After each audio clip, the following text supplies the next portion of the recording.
ओ uncle बैठिए please.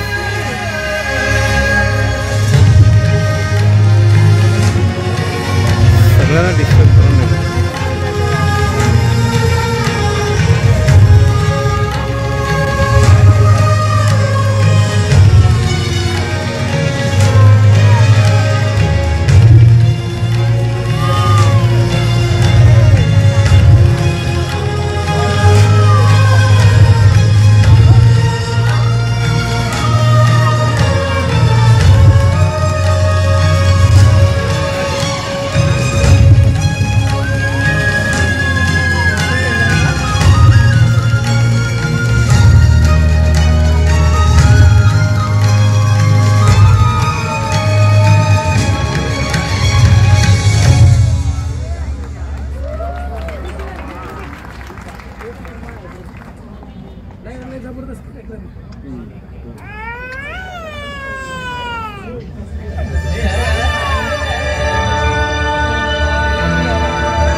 Vallabh भाई पटेल नाम कहलाता था सरदार।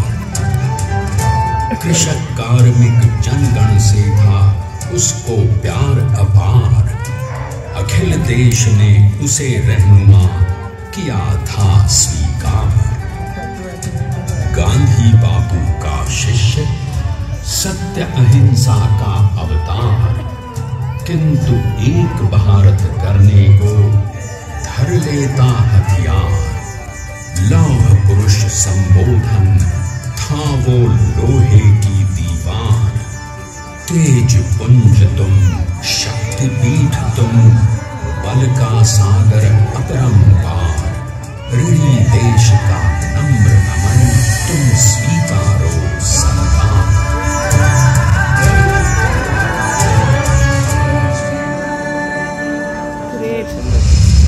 1857 में अंग्रेजों को ललकारने वाले पहले स्वतंत्रता संग्राम के एक सक्रिय सिपाही थे झवेर भाई पटेल।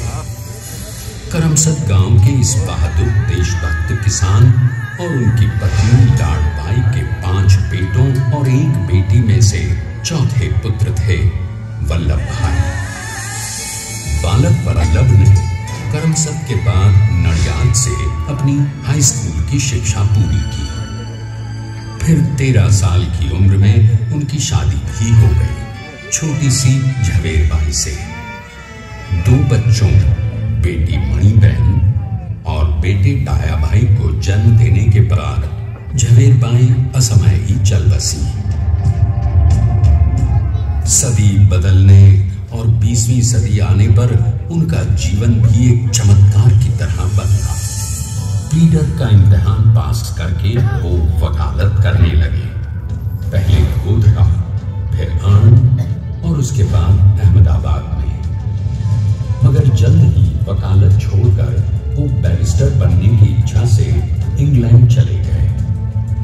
लंदन में बैरिस्टरी में अव्वल आने और वजीफा जीतने वाले वो अनोखे भारतीय थे। अब तो अहमदाबाद की वरिष्ठ अदालत में बैरिस्टर पटेल की जिरह और जीतों की धूम मच गई।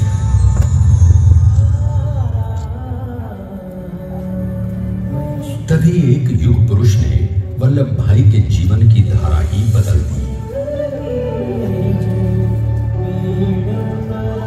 दक्षिण अफ्रीका में सत्याग्रह के अहिंसक अस्त्र से गोरे शासकों को सबक सिखाकर भारत वापस आए बैरिस्टर मोहनदास करमचंद गांधी से मिलकर वल्लभ भाई ने अपने कुछ वर्षों से सीखे विदेशी व्यवहार और संस्कार हमेशा के लिए त्याग दिए और अब वो अपने खेड़ा के किसानों को हक दिलाने के लिए बापू के साथ आंदोलन में कूद पड़े।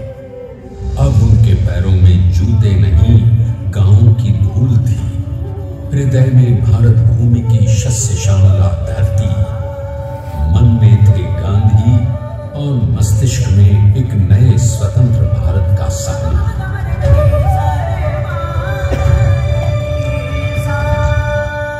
तभी बारडोली के मजबूर मजलूम किसानों की यातना का समाचार उनके पास पहुंचा। तुरंत वल्लभ भाई वहां पहुंचे और यूं शुरू हुआ भारत का सबसे बड़ा और सफल किसान आंदोलन बारडोली। वल्लभ भाई ने बारडोली के 87,000 किसानों को ऐसा अटल अडिग अचल मनोबल दिया कि अंग्रेजी सरकार हिल गई और 1 बरस के बाद उनका लगान माफ कर दिया गया। अब तो पूरे देश में लोग वल्लभ भाई के नाम की कस्में खाने लगे। स्वयं महात्मा गांधी ने कहा, अब वल्लभ भाई मेरे शिष्य या साथी नहीं, सारे देश के सरदार हैं और देश को मिल गया एक अनोखा असरदार सरदार।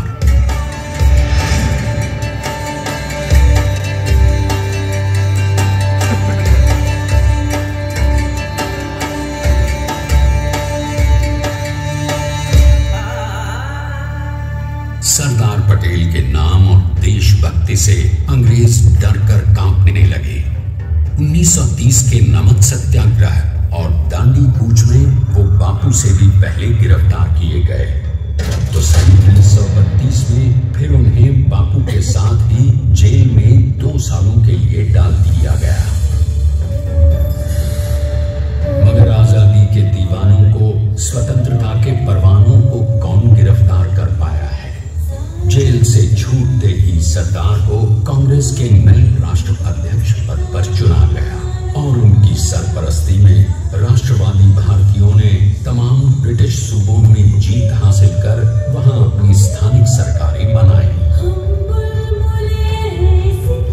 किंतु सरदार का सपना केवल सरकार बनाना नहीं था। उनका स्वप्न तो था एक ऐसे नए भारत का जहां हर रंग, हर रूप, हर जात, मजहब, तबके का हिंदुस्तानी एक साथ मिलकर एक ऐसा नया भारत बना सके जहां पूर्ण स्वराज के साथ सारे समाज को गरीबी, अशिक्षा, छुआछूत से भी आजादी मिल जाए। इसकी पहली रणनीति थी भारत को अंग्रेजों की गुलामी से आजादी, ताकि भारत के लोगों की अपनी सरकार सबके साथ और सबके विकास के लिए काम कर सके। बापू की अगुवाई में अब देश ने अंग्रेजों को अंतिम चेतावनी दे दी, करेंगे या मरेंगे, क्विट इंडिया, अंग्रेजों भारत छोड़ो। बस फिर क्या था, संघर्ष की रणभेरी बची। 3 सालों के लिए सरदार पटेल को भी सत्याग्रही नेताओं के साथ जेल में ठूंस दिया गया। 2 सालों के बाद अंग्रेजों को बापू के सभी शिष्यों और साथियों को छोड़ना पड़ा।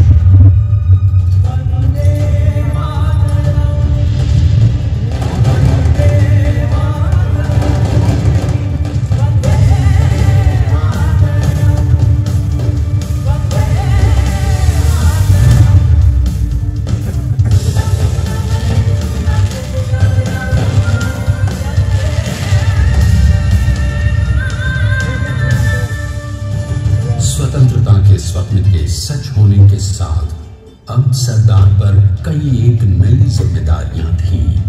आने वाली आजादी की तैयारी और एक नए भारत के लिए नए लोकतांत्रिक संविधान की संरचना। जैसा उनके साथी ने खुद कहा था, सरदार ने ही छेनी हथौड़ी लेकर एक नए भारत को उकेरा है।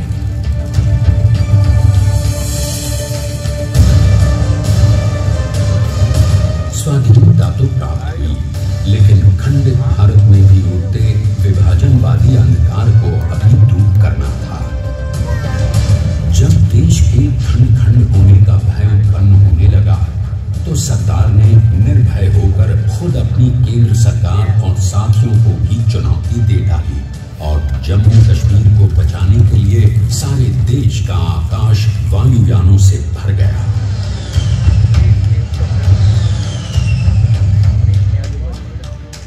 और फिर हैदराबाद और जूनागढ़ के भारत में विलयीकरण को पाकिस्तान से चुनौती मिली। सरदार चाहते थे कि देश की 1 इंच धरती अब और विभाजित नहीं होनी चाहिए। नए भारत को एक करने के लिए समझा बुझाकर मनाकर 565 रियासतों को सरदार ने अपनी सूझबूझ सदाशयिता संबल से एक नए स्वतंत्र भारत का अभिन्न अंग बना लिया। हमारे इतिहास में अखंड भारत के पुरुषार्थ का ये एक महानतम अध्याय है। जैसा उन्होंने स्वयं कहा था, हमें नए धागों को पुराने ताने बाने में ऐसे पिरोना है कि एक दूसरे में गुंथ जाएं और बेहतरीन बनावट वाला एक नया भारत उभर कर सामने आ सके। अंततः अपने वज्र दृढ़ संकल्प से एक नया विराट विशाल एक भारत श्रेष्ठ भारत बनाकर दिखा ही दिया सरदार ने।